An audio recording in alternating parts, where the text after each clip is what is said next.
Everyone, welcome to our YouTube channel Diksha's learning lab और मैं हूं आपकी फॉरेंसिक एजुकेटर दीक्षा शर्मा। आज की वीडियो में हम पढ़ने हैं again a very important topic along with an important MCQ. So MCQ आपको स्क्रीन पे दिख रहा है। ये वीडियो बहुत ज़्यादा इंपॉर्टेंट है आपके अपकमिंग यूजीसी नेट एग्जामिनेशन के लिए। हमने सक्सेस सीरीज शुरू करी है आपके upcoming UGC net forensic science के पेपर के लिए, और ये सारे के सारे लेक्चर्स आपके बहुत ज़्यादा इंपॉर्टेंट होने वाले हैं। अच्छा रिवीजन हो जाएगा और इस एरिया से आपको एमसीक्यूज बन सकते हैं। इस वजह से आपको ध्यान से लेक्चर्स पढ़ने हैं। ये जो पीडीएफ आपको फ्री में अवेलेबल हो जाएगी हमारे टेलीग्राम ग्रुप में। सो टेलीग्राम ग्रुप ज्वाइन कर लेना अगर नहीं किया है। प्रीवियस 2 वीडियोस की पीडीएफ मैंने शेयर करी हुई है और उस वीडियो में इंपॉर्टेंट चीज़ें डिस्कस करी है। मैंने प्लेलिस्ट भी बना दी है। सो प्लेलिस्ट पे जो सारी की सारी वीडियो है वो ज़रूर से देख लेना बिफोर योर एग्जामिनेशन, ठीक है। इसके अलावा अगर आप यूजीसी नेट एग्जाम की प्रिपरेशन कर रहे हो तो आप हमारा कोर्स ज्वाइन कर सकते हो। 2 वेरिएशन का कोर्स है, 6 मंथ्स का कोर्स है और 1 ईयर का कोर्स है। सो थोड़ी फीस में डिफरेंस है बस, बाकी तो सब कुछ आपको सेम मिलेगा। पेपर 2 का सारा कंटेंट आपको मिलेगा, video lectures, PDF notes, unit test, mock test, sample papers, previous year question paper, everything. इसके अलावा आपको फ्री पेपर 1 का कंटेंट भी मिल रहा है। सो join a course for your UGC net examination, ठीक है। Let's see the questions. यहाँ पे ये हम इसको A B C D and this is 1 2 3 4 इस तरीके से नंबरिंग है। आपको क्या करना है, ये मेटालिक पॉइजन दिए हुए हैं, मेटालिक पॉइजन को उनके एटॉमिक नंबर से आपको मैच करना है। अच्छा, ये जो क्वेश्चन है ना आपकी फोरेंसिक टॉक्सिकोलॉजी के अंदर कैटेगराइज होता है, बट ये एब्सोल्यूट केमिस्ट्री का क्वेश्चन भी है, ठीक है। कैसे? क्योंकि आप यहाँ पे मेटालिक पॉइजन जरूर है, पर ये क्या है, ये मेटल्स हैं और इनके एटॉमिक नंबर पे बात हो रही है। ऑफ कोर्स ये पॉइजन है, इस वजह से हमने इनको मेटालिक पॉइजन बोला। देखो अभी जो यूजीसी नेट का पैटर्न है ना वो बहुत ब्रॉड होता जा रहा है, काफ़ी डीप होता जा रहा है, तो आपको हर एरिया की डीप नॉलेज होना बहुत ज़्यादा ज़रूरी है, ठीक है। चलो एक एक करके देख लेते हैं कि किसके एटॉमिक नंबर क्या होते हैं। यहाँ पे आपके पास कुछ ऑप्शन है जिसमें आपको मैच करना है। देखो जो मर्क्यूरी है, मर्क्यूरी का एटॉमिक नंबर क्या है, मर्क्यूरी का एटॉमिक नंबर है 80, पोलोनियम का एटॉमिक नंबर है 84, आर्सेनिक जो बहुत ही ज़्यादा इनफेमस पॉइजन है उसका एटॉमिक नंबर है 33। इसको मैंने इनफेमस क्यों बोला, क्योंकि जितने भी सीरियल किलिंग्स हुए हैं इंडिया में भी और आउट ऑफ इंडिया भी यूजिंग अ पॉइजन, उसमें आर्सेनिक ने बहुत ज़्यादा इंपॉर्टेंट रोल प्ले किया है। लेड जो है उसका एटॉमिक नंबर है 82। तो इन सभी के एटॉमिक नंबर मैंने यहाँ पे मैच कर दिए हैं। ये जो आपके ऑप्शंस है ना इसमें थोड़ी सी गड़बड़ है। सो अगर आपके एग्जामिनेशन में ऑप्शंस में कोई गड़बड़ होती है तो आपको एक्स्ट्रा मार्क्स दिए जाते हैं, ठीक है। सो इसका करेक्ट मैच क्या होगा, 4 1 3 एंड 2, ठीक है। टेबल में देख लेना, एक एक करके इंपॉर्टेंट चीज़ें पढ़ लेते हैं related to these important poisons जो कि मेटालिक पॉइजन्स है, ठीक है।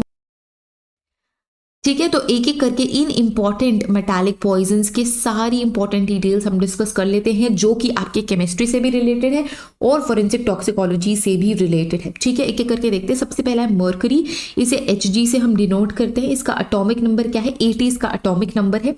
कौन सी कैटेगरी को बिलोंग करता है, ये हेवी मेटल की कैटेगरी को बिलोंग करता है। Again very important, mechanism of action से भी इंपॉर्टेंट क्वेश्चन बन सकते हैं। मर्करी क्या करती है, ये बाइंड करती है हमारे सल्फाइड्रिल ग्रुप्स से, है ना, जो कि प्रोटीन प्रोडक्शन का एक इंपॉर्टेंट हिस्सा होता है और ये हमारे एंजाइमेटिक फंक्शन को डिस्टर्ब कर देती है। It accumulates in the brain, कहाँ एक्यूमुलेट होता है, ब्रेन में और किडनी में। इसकी वजह से क्या होता है, neurotoxicity and renal failure. Renal failure मतलब किडनीज फेल हो जाएंगी, न्यूरोटॉक्सिसिटी मतलब आपके जो न्यूरॉन्स हैं वो क्या हो जाएंगे, वो फेल हो जाएंगे। सो रीनल टॉक्सिसिटी एंड न्यूरोटॉक्सिसिटी होती है, ब्रेन और किडनीज को अफेक्ट करता है, ब्रेन में डिपॉजिट हो जाता है, किडनी में डिपॉजिट हो जाता है, एंजाइमेटिक एक्टिविटी को डिस्टर्ब कर देता है, प्रोटीन प्रोडक्शन में भी डिस्टर्बेंस करता है, जो हमारे सल्फाइड्रिल ग्रुप होते हैं उनके साथ बाइंड हो जाता है, ठीक है। ये सारी चीज़ें। क्लिनिकल सिम्टम्स क्या है, अक्यूट सिम्टम्स क्या हो सकते हैं, क्रोनिक सिम्टम्स क्या हो सकते हैं। अक्यूट का मतलब क्या होता है, क्विक, है ना, और क्रोनिक का मतलब क्या होता है, लॉन्ग टर्म, ठीक है। सो क्विक और लॉन्ग टर्म होता है ये एक्शंस। सो ये क्विक और लॉन्ग टर्म सिम्टम्स की हम बात करें। क्विक सिम्टम्स क्या होते हैं, नोजिया हो सकती है, वॉमिटिंग हो सकता है, अब्डोमिनल पेन हो सकता है, डायरिया हो सकता है, मेटालिक टेस्ट इसका होता है, ठीक है। तो मुंह खराब हो जाएगा।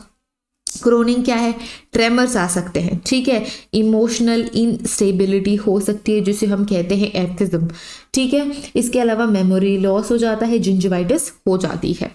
Next we have postmortem appearance. अगर किसी की डेथ हो रही है तो पोस्टमार्टम अपीयरेंस कैसा होता है, जो गैस्ट्रो इंटेस्टाइनल ट्रैक है जिसे हम कहते हैं जीआईटी, जीआईटी में कोरोजन हो जाता है। ये कौन सा टाइप ऑफ पॉइजन है, कोरोसिव टाइप ऑफ पॉइजन है। इसके अलावा जो आपका म्यूकोजल लेयर होती है, मतलब म्यूकस मेम्ब्रेन होता है, जो म्यूकोजल लेयर होती है वो डार्क हो जाता है कलर में और किडनीज डैमेज हो जाती है। इसका फोरेंसिक रेलेवेंस क्या है भाई, जो मर्क्यूरी पॉइजनिंग है can result from industrial exposure, है ना, consumption of contaminated sea food, इससे रिलेटेड कई सारे क्वेश्चन आपके कई बार आ चुके हैं यूजीसी नेट में, ठीक है, कि फिश खाने से कौन सी पॉइजनिंग होती है, तो मर्क्यूरी पॉइजनिंग फिश फूड से या फिश या सी फूड खाने से होती है, ठीक है। क्रिमिनल इंटेंट मतलब होमिसाइड के लिए यूज किया जा सकता है, ठीक है, या तो किसी ऐसी जगह पे कोई काम कर रहा है, कोई इंडिविजुअल कहीं काम कर रहा है और वहां पे मर्क्यूरी का एक्सपोजर है बहुत ज्यादा, तो उनको मर्क्यूरी पॉइजनिंग हो जाती है, ठीक है। तो अलग अलग तरीके की कैटेगरी में हम पढ़ते हैं, एक तो होमिसाइडल होता है,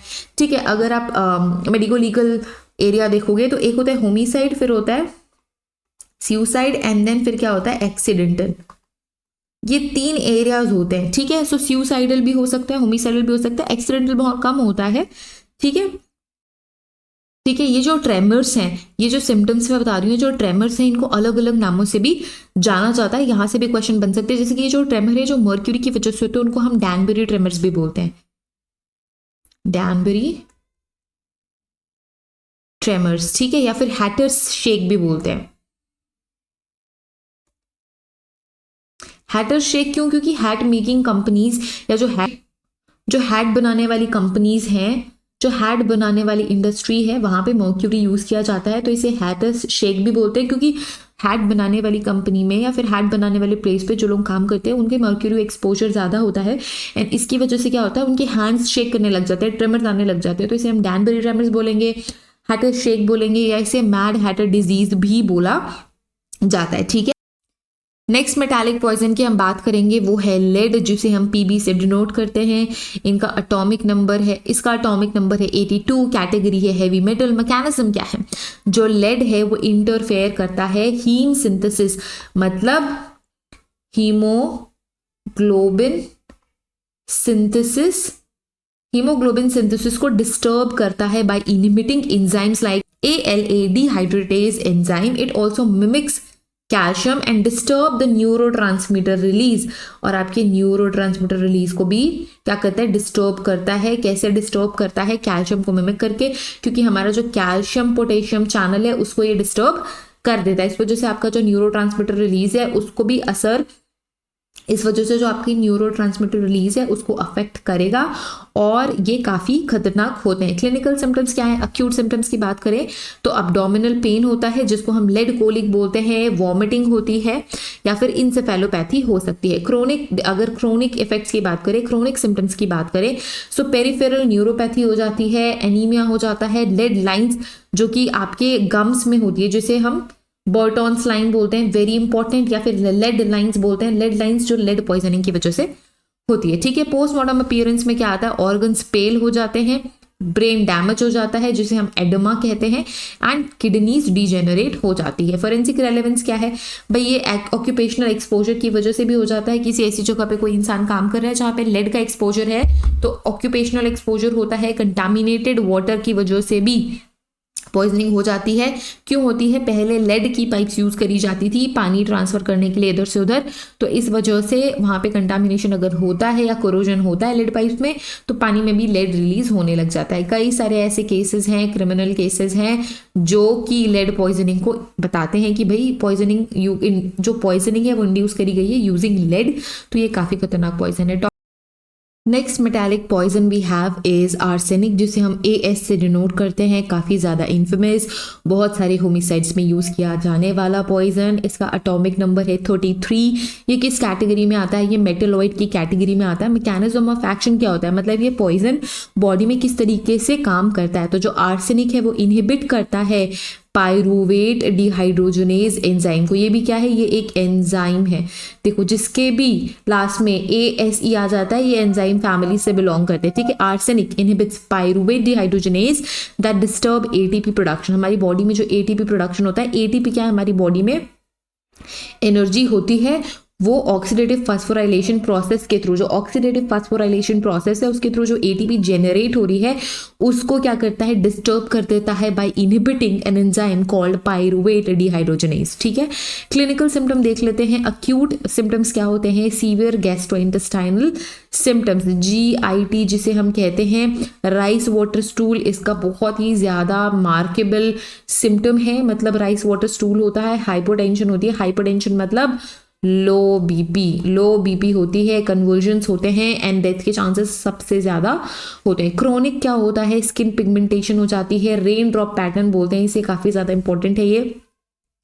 हाइपर कैराटोसिस हो जाती है, जिसे मीस लाइन बोलते हैं, जो वाइट लाइंस होती हैं नेल्स में उसे मीस लाइंस बोलते हैं। और ये भी important long term effect, long term symptoms की कैटेगरी में आता है, जो बहुत स्मॉल अमाउंट, देखो जो क्रोनिक सिम्टम्स है वो बहुत स्मॉल अमाउंट में एक्सपोजर होने की वजह से होता है, ठीक है। लंबे समय से अगर कोई भी इंडिविजुअल उस पर्टिकुलर मेटल के कॉन्टैक्ट में आ रहा है तो थोड़ा थोड़ा बॉडी के अंदर जा रहा है एंड उसकी वजह से क्रोनिक सिम्टम्स डेवलप हो जाते हैं। एक्यूट सिम्टम्स कब डेवलप होते हैं, जब एक गुड अमाउंट है, गुड डोजेस कोई भी पर्टिकुलर पर्सन इंजेस्ट कर लेता है या कंज्यूम कर लेता है तो उसके बाद एक्यूट सिम्टम्स देखने को मिलते हैं। अगर किसी की डेथ हो गई तो पोस्टमार्टम अपीयरेंस क्या होगा, कंजेशन इन द स्टमक, जो स्टमक होती है कंजेस्टेड होती है, सिकुड़ी हुई होती है, गार्लिक लाइक ओडर आता है, फैटी लिवर हो जाता है, एंड पेटिकियल हेमोरेजेस हो जाते हैं, ठीक है। फोरेंसिक रेलेवेंस क्या है, historically known as inheritance powder, arsenic poisoning is associated with homicidal and accidental exposure। ये भी याद रखो, ये किससे एक इंपॉर्टेंट नाम है, इनहेरिटेंस पाउडर। ये एक ऐसा पाउडर है जिसको होमिसाइड के लिए एक्सटेंसिवली यूज़ किया गया है, एक्सीडेंटल पॉइजनिंग भी हो जाती है क्योंकि ये कलरलेस होता है, ओडरलेस होता है ना। जब कभी भी कोई भी अगर कोई पॉइजन कलरलेस है,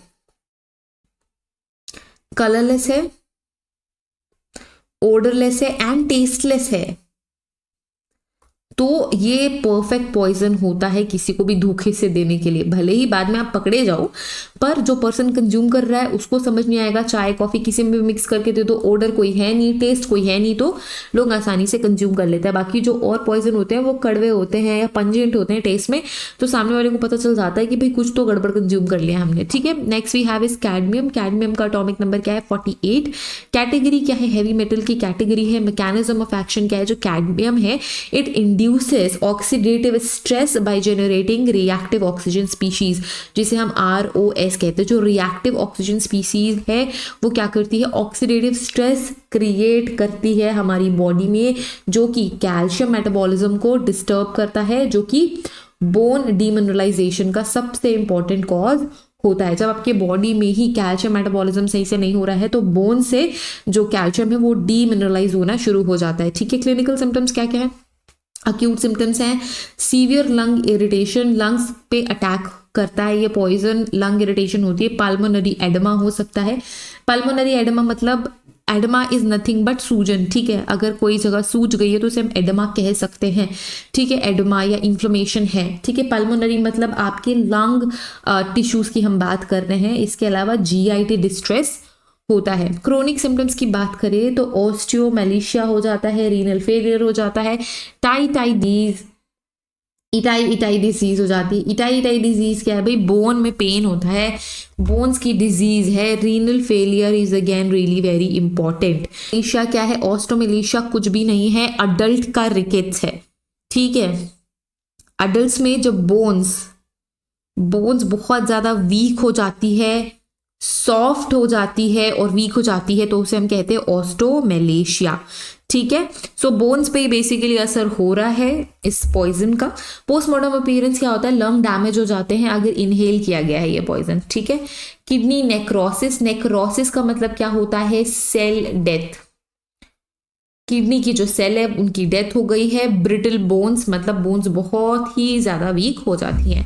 cadmium poisoning is really very rare but can occur due to industrial exposure and contaminated food. ठीक है, नेक्स्ट पॉइजन की बात करेंगे पोलोनियम। पोलोनियम का एटॉमिक नंबर है 84, ये रेडियो एक्टिव मेटल की कैटेगरी में आता है। मैकेनिज्म ऑफ एक्शन क्या है, ये अल्फा रेडिएशन क्रिएट करता है from polonium that causes DNA damage, oxidative stress and rapid cell death, जिससे कि बहुत ज़्यादा नुकसान होता है। डीएनए डैमेज हो रहा है, ऑक्सीडेटिव स्ट्रेस आ रहा है, और इसकी वजह से जो सेल्स है, जिस भी सेल्स की कॉन्टैक्ट में ये पॉइजन आता है उस सेल की डेथ हो जाती है। ठीक है, क्लिनिकल सिम्टम क्या होता है, नोजिया है, वॉमिटिंग है, एलोपेशिया है, मतलब बाल झड़ने शुरू हो जाते हैं,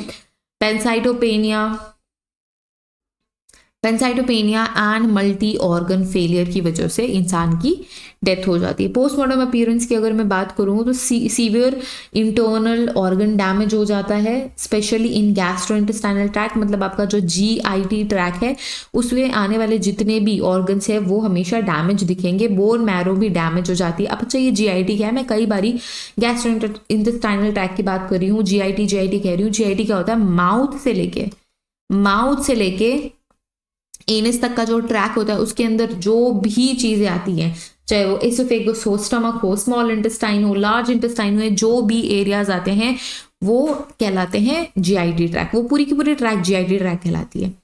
ठीक है, फोरेंसिक रेलेवेंस क्या है, it is used in high profile assassinations, जैसे कि अलेक्जेंडर लिटविनियन केस। ठीक है, थैलियम की बात करें तो थैलियम भी एक बहुत ही खतरनाक पॉइजन है। एटॉमिक नंबर 81 है, हैवी मेटल है। थैलियम क्या करता है, आपके सोडियम पोटेशियम ATPase पंप को डिस्टर्ब कर देता है, सेलुलर फंक्शन बंद हो जाती है, सेल्स मरने लग जाते हैं। ठीक है, थैलियम भी बहुत ही ज़्यादा डेंजरस पॉइजन है। अक्यूट सिम्टम्स क्या है, vomiting, diarrhoea, abdominal pain. Chronic symptoms क्या है, alopecia, peripheral neuropathy and vision loss, very important. Postmortem appearance कैसा होता है, congested liver, degeneration of nerves and gastric erosion. Forensic relevance क्या है, इसको हम प्रिजनर्स पॉइजन के नाम से जानते हैं। इसको भी बहुत बार, थैलियम को बहुत बार होमिसाइडल केसेस में यूज किया गया है। इसका एक और नाम है प्रिजनर्स पॉइजन, जो कि बहुत ही ज्यादा फेमस है। ठीक है, नेक्स्ट जो पॉइजन है वो है बैरियम। बैरियम का एटॉमिक नंबर है 56। ये अल्कलीन अर्थ मेटल के अंदर आता है, कैटेगरीज की अल्कलीन अर्थ मेटल के अंदर है।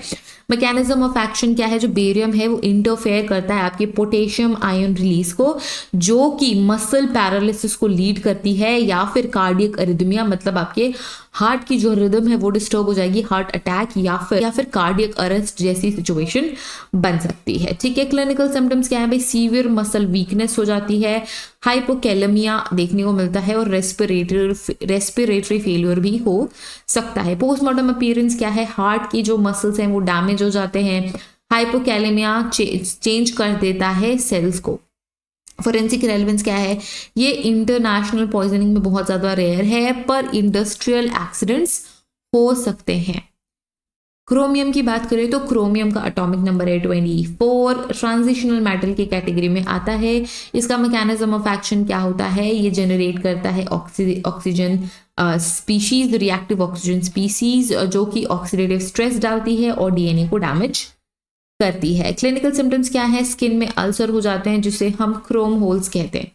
काफी इंपॉर्टेंट, ये जो अलग तरीके के नाम होते हैं ना, ये काफी ज्यादा इंपॉर्टेंट होते हैं, ये आपको ध्यान रखना है कि कौन से पॉइजनिंग से एसोसिएटेड है। ठीक है, रेस्पिरेटरी इरिटेशन एंड नेफ्रोटॉक्सिसिटी, मतलब आपका जो किडनीज है, किडनीज की यूनिट क्या है, नेफ्रॉन्स, और नेफ्रोटॉक्सिसिटी हो रही है, मतलब नेफ्रॉन्स में टॉक्सिसिटी हो रही है तो किडनी में असर हो रहा है।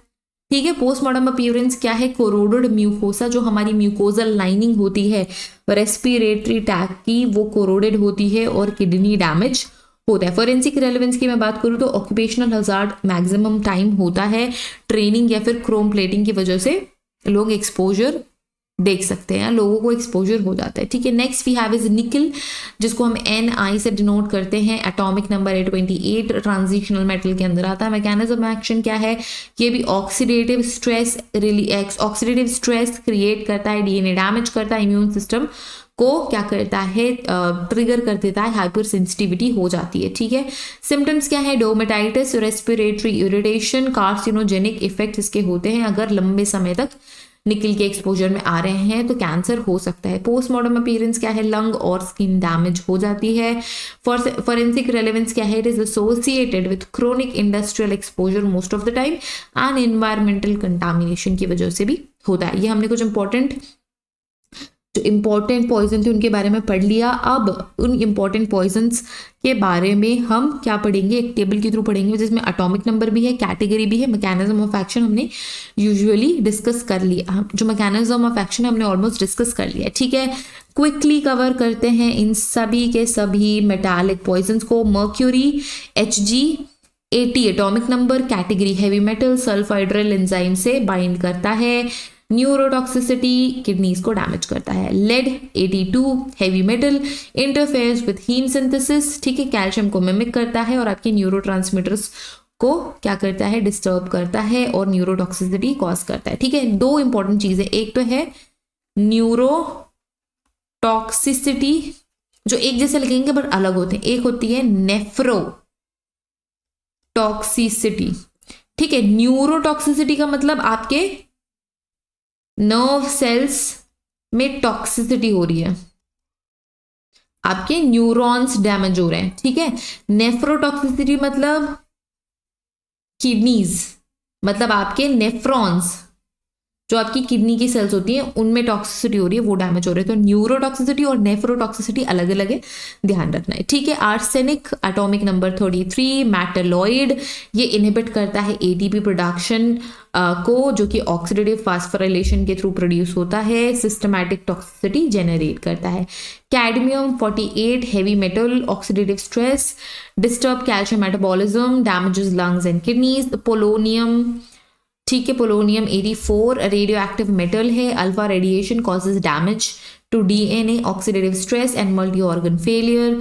Thallium 81 atomic number, heavy metal है, disturb sodium potassium pump function leading to neurological and systemic toxicity. Barium 56 alkaline earth metal, it blocks muscle relaxation by interfering with potassium ion release affecting the heart and muscles.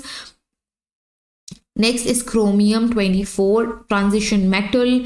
It generates reactive oxygen species that cause oxidative stress and DNA damage. Nickel 28 transition metal includes oxidative stress, DNA damage, allergic reaction affecting the respiratory or immune system.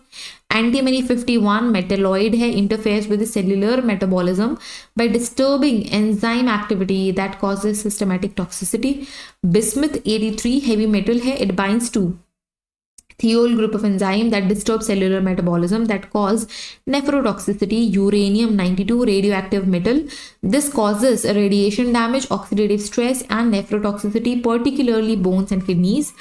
Cobalt 27 transitional metal है, it generates free radicals that causes oxidative stress, affect the heart, lungs and neurological functions.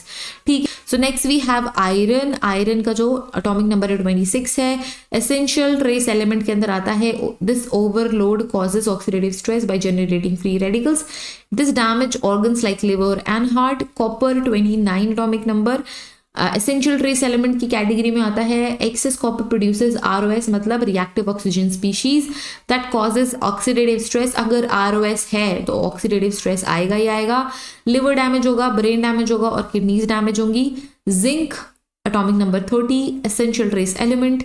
Toxic doses disturb enzyme activity and causes oxidative damage in GIT tract and pancreas. Aluminium 13 light metal है, it disturb calcium ion metabolism that leads to nephrotoxicity and potential links to Alzheimer disease. Very very important. Next we have silver 47 atomic number, heavy metal, reacts with thiol group inactivating enzymes and deposits in the tissue. ठीक है, जिसे हम argyria कहते हैं. Next we have gold 79 atomic number, noble metal है, binds to protein and disturb the cellular function and causing immune related toxicity, जिसे हम कहते हैं डर्मेटाइटिस. ठीक है, अब कुछ कैटेगरीज को डिस्कस कर लेते हैं, जो हमने कैटेगरीज क्रिएट करी है ना भाई, कि हेवी मेटल की कैटेगरी है, मेटेलॉइड्स की कैटेगरी है, रिएक्टिव मेटल की कैटेगरी है। तो हेवी मेटल्स क्या होते हैं, बहुत सारे जो पॉइजन्स है वो हेवी मेटल्स है, ये डेंस मेटल्स होते हैं एंड टॉक्सिक होते हैं बहुत स्मॉल डोजेज में भी, जैसे कि lead, mercury, cadmium and thallium. ये आपके एंजाइमेटिक फंक्शंस को डिस्टर्ब करते हैं, ऑक्सीडेटिव स्ट्रेस जनरेट करते हैं और ऑर्गन को फेल करते हैं। मेटेलॉइड्स क्या होते हैं, कई सारे एलिमेंट्स जैसे कि आर्सेनिक और एंटीमनी, इनके पास प्रॉपर्टी होती है मेटल्स की भी और नॉन मेटल्स की भी, इस वजह से उनको मेटलॉइड बोलते हैं। ये क्या करते हैं, यूजुअली आपके सेल्यूलर रेस्पिरेशन को डिस्टर्ब करते हैं, ऑक्सीडेटिव फास्फोराइलेशन को इंटरफेयर करते हैं। Then we have radio active metals. Radio active metals जैसे कि पोलोनियम, यूरेनियम, ये क्या करते हैं, ये एनर्जी इमिट करते हैं, इसी वजह से हमने इनको क्या बोला, रेडियो एक्टिव मेटल्स बोला। ये क्या कॉज करते हैं, DNA damage and multi organ failure. Then we have transition metal जैसे कि क्रोमियम, कोबाल्ट, निकल, ये बहुत ज़्यादा इंपॉर्टेंट होते हैं ट्रेस अमाउंट में हमारी बॉडी में, बट हाइयर अमाउंट में टॉक्सिक हो जाते हैं, ऑक्सीडेटिव स्ट्रेस जनरेट करते हैं और डीएनए को डैमेज करते हैं। फिर आते हैं एसेंशियल ट्रेस एलिमेंट, ये मेटल्स जैसे कि आयरन, कॉपर, जिंक, ये सारे के हमारे बॉडी में बहुत नेसेसरी होते हैं। आप देखोगे कि कई सारे जो मल्टीविटामिन पिल्स होती हैं उनमें आयरन, कैल्शियम, कॉपर, ये सारी चीज़ें होती हैं, है ना। पर जब ये ज़्यादा अमाउंट में बॉडी में प्रेजेंट हो तो ये क्या करते हैं, टॉक्सिसिटी जनरेट करते हैं, that leads to organ failure. Then we have light metals जैसे कि aluminium disturb normal ion metabolism and linked to neuro degenerative disorders. ठीक है, इसी वजह से हम बोलते हैं कि एल्यूमिनियम के बर्तनों में खाना भी नहीं बनाना चाहिए। नोबल मेटल्स जैसे कि gold and silver have lower toxicity but can cause toxicity if used chronically, मतलब लंबे समय से अगर एक्सपोजर है तो टॉक्सिसिटी हो सकती है। ठीक है, ये लार्ज अमाउंट में टिश्यूज में डिपॉजिट हो सकते हैं। So yes everyone, that's about it.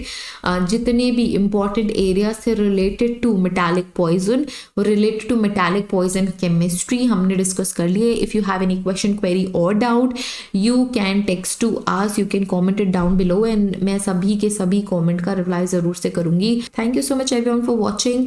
Subscribe our channel, follow us on Instagram and Telegram. ये PDF डाउनलोड करना बिल्कुल भी मत भूलना। If you are preparing for UGC NET Forensic Science Paper 2, you can join our classes. All the classes and details are given in the description box, so don't forget to join. Bye bye everyone, see you guys in the next video. Bye.